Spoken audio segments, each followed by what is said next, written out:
Hey friends, welcome to PowerCode Music. In this presentation, we're going to do a complete overview of the Tascam DP-006 6-track digital pocket multitrack studio. But before we dive in, I want to quickly ask you to please check out my YouTube homepage to view all of my videos carefully organized by subject. And also, if you find that you like this video, please like and subscribe. It really helps out the channel a great deal. And now, back to the presentation. Sometimes you need a musical sketchpad to easily accumulate song ideas, parts, and melody lines while capturing those inspirations with good audio quality as soon as they pop into your head. This can be especially critical if you're on the go and/or do a lot of live shows. Some people try to achieve this on their phones, but cell phones aren't designed for this kind of workflow, and the process can be frustrating and defeat the purpose. I know it did for me. But at least, if you happen to be a recording studio minimalist, you've landed in the right place. As I said previously, in this presentation we're going to do a complete overview of the Tascam DP-006 and check out the unit's features, technical specifications, top panel views, and perimeter and bottom panels. The Tascam DP-006 has a retail price of $169. However, you may find the unit used on eBay or reverb.com anywhere from $80 to $150. I purchased mine from a local pawn shop for $80. Let's start with the Tascam DP-006's features. The unit can record up to 6 tracks, that is 2 mono tracks and 2 mono stereo switchable tracks at CD quality. The unit also allows for 2-track simultaneous recording and 6-track simultaneous playback. The unit also records to SD or SDHC cards. It has 2 built-in omnidirectional condenser microphones, and the unit has 2 TS 1/4-inch mic line inputs. The unit has independent level pan balance knobs for each track, and a headphone output is also included. The unit has a 128 by 64 dot matrix LCD screen, and it uses 4 AA batteries for up to 9 hours of operation. The unit also includes a tripod screw for mounting on a tripod stand, and it has a direct locate function by using the jog wheel. Next, you can also repeat playback between in and out points. The unit has track edit functions that include clone track, clean out, silence, cut, and open. It also has undo and redo or undo history functions. The unit's bounce function allows recording of more than 6 tracks. The unit also includes a chromatic tuner and a built-in metronome. High-speed data transfer is achieved by using the USB 2.0 connection. This is how you would back up and restore songs. Users can import and export files in WAV format in both mono and stereo. Last but not least, users can export stereo master files as stereo in WAV format. We'll move on to the Tascam DP-006's technical specifications. On your screen now, you have the technical specifications, and they are in a chart.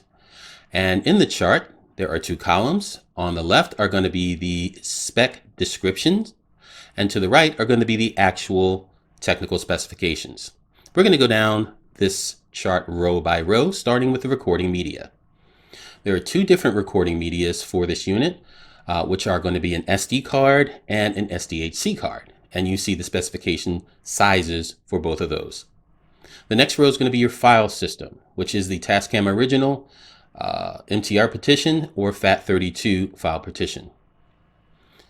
Under that is the input A and B connectors. And the first is going to be the 1/4-inch TS jack. And again, of course, this TS jack is going to be unbalanced.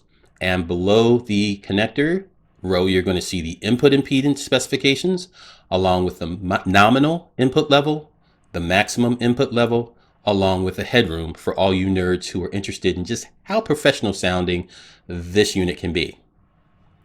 What follows is going to be the built-in microphones.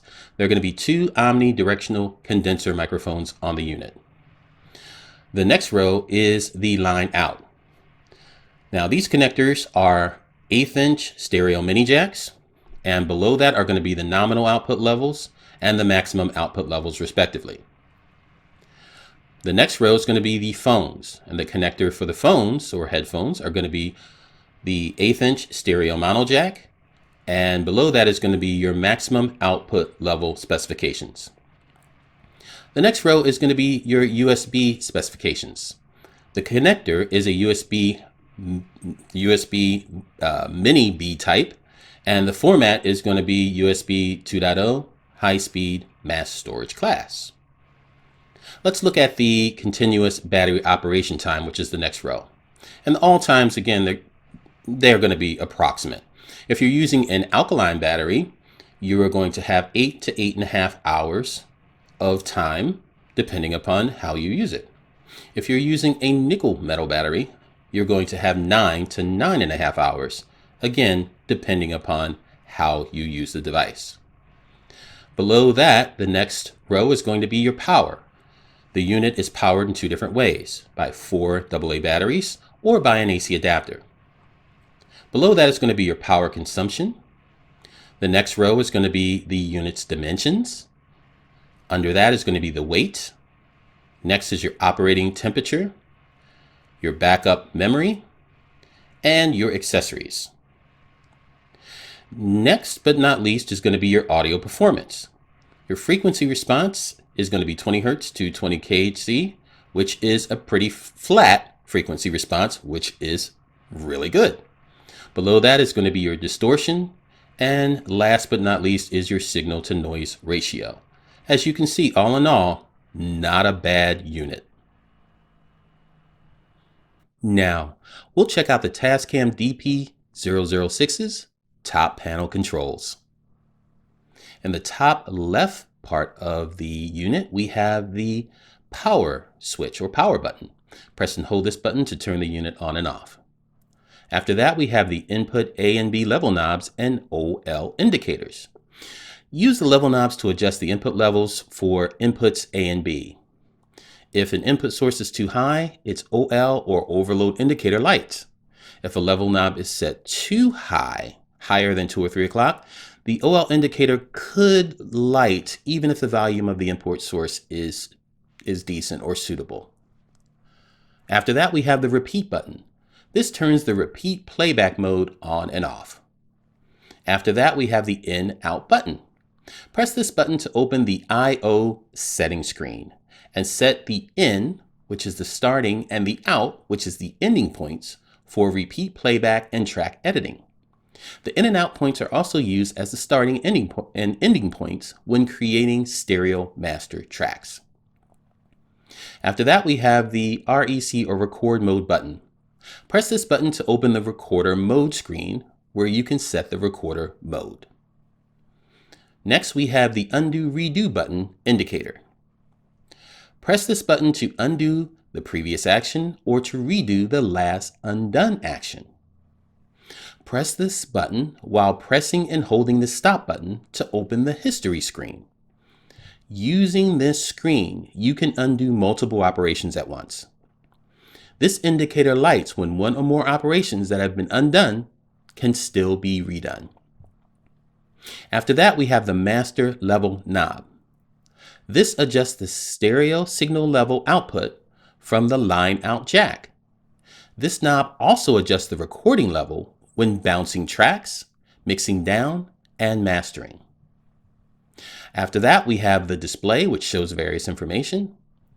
And moving on, we have the input setting button. Press this button to open the input setting screen where you can set various input sources. After that, we have the assign button. Use this to assign or set the track inputs, which are inputs A and B. Press this button to open the Input Assign screen on the display. Signals from the inputs become the recording sources.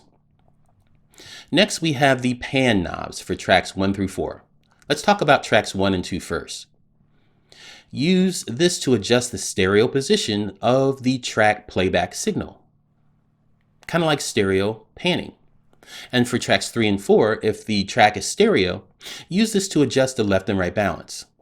If the track is mono, use this to adjust the stereo position of the track playback signal in the same way as you would for tracks 1 and 2. Again, like stereo panning. Next are the level knobs for tracks 1 through 4. Use this to adjust the level of the track.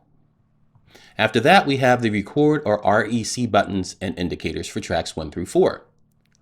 Use this to turn the track record function on, or arm it for recording. You can turn it on or off.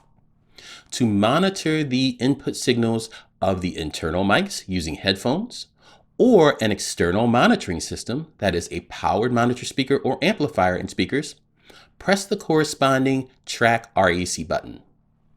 When an REC button is on, its record indicator blinks when the recorder is stopped, and it lights when it is recording. After that, we have the function buttons. The functions of these buttons depends on the current screen. The functions currently assigned to those buttons are shown at the bottom of the display screen. After that, we have the menu button. Press to open the menu screen. After that, we have the home button. Press this to open the home screen. When the unit is stopped and the home screen is open, use this button to move the cursor between the time counter areas or divisions. After that, we have the data wheel. Use this to select items and change values on the settings screens. When the unit is stopped and the home screen is open, turn this to change the record and playback position. After that, we have the double left arrows button. Press this when stopped or playing back to search backward. Press it again to change the speed from 10 times to 50 times or more. Press this while holding the stop button to locate the beginning of the song using the return to 0 function. Next, we have the stop button. Press to stop playback, recording, and searching backwards and forwards. Press together with the double left arrows or the double right arrows to locate the beginning of the song or the last recording point, the LRP. Next, we have the double right arrows. Press when stopped or playing back to search forward. Press it again to change the speed from 10 times, 50 times, or more. Press while pressing and holding the stop button to locate the point when recording last started using the last recording position or LRP function. Next, we have the play button, the single right arrow button. Press this button to start playback. Now, while pressing the record button, press this button to start recording. Press this button again when recording to stop recording and start playback, which is just like a punch out. Last but not least is the record button indicator. Press the play button while pressing this button to start recording. The indicator lights when recording. If you press this button when any of the REC indicators is lit or during playback, recording will begin, much like a punch-in. And finally, we'll discuss the Tascam DP-006's perimeter and bottom panels. We'll start with the front panel. On the front panel, we have mic A. This is a built-in omnidirectional microphone. This internal mic can be set as the input source for input A. And to the right of that, we have mic B. This is a built-in microphone that is also omnidirectional, and this internal mic can be set as the input source for the input B. Let's move on to the rear panel. On the rear panel, we have an input B standard jack. Use this jack for line level or mic signal unbalanced connection. Use this as an input source by setting the NB or input B on the input setting screen for a line level input or for an external mic. After that, we have the input A, which is also a standard jack. Use this jack for guitar or line level or mic signals because it's an unbalanced connection as well. Use this as an input source by setting the input A on the input setting screen for a guitar or line level input or an external mic. You would set the mic line guitar switch on the left side of the unit according to the input source. With this, let's move on to the left side panel. First, we have on the left the mic line guitar switch. Set this switch to match the input signal to the input A jack on the rear panel. For mic line signals, again, set it to mic line. For electric guitars and basses that are connected directly, you would set it to guitar. Now here's a tip. When connecting an electric guitar with a built-in preamp or an active electric guitar, as well as when connecting an electric guitar with effects boxes between it and this unit, set the mic line guitar switch to mic line. Moving on, we have a line out stereo mini jack. You can connect headphones or external monitoring systems, that is powered speakers or amplifiers and speakers here. After that, we have the volume dial. Use this to adjust the volume of the line out jack. Now, also here's a point of caution. The volume dial does not have any indication, so before turning the power on, always turn it in the direction of the arrow until it stops to minimize the volume, that is, turn it down. Sudden blasts can cause hearing damage and speaker damage, so be careful. Let's move on to the right side panel. Here is where the USB connector is. You would connect the unit to a computer using the included or a USB cable. This allows sharing and importing and exporting files between the unit and the computer, including the backup of song files. After that, we have the DC 5-volt connector, so you connect your dedicated power adapter there. Let's move on to the bottom panel. Here we have our battery compartment cover, so where you're going to put your batteries, and we also have a tripod screw thread.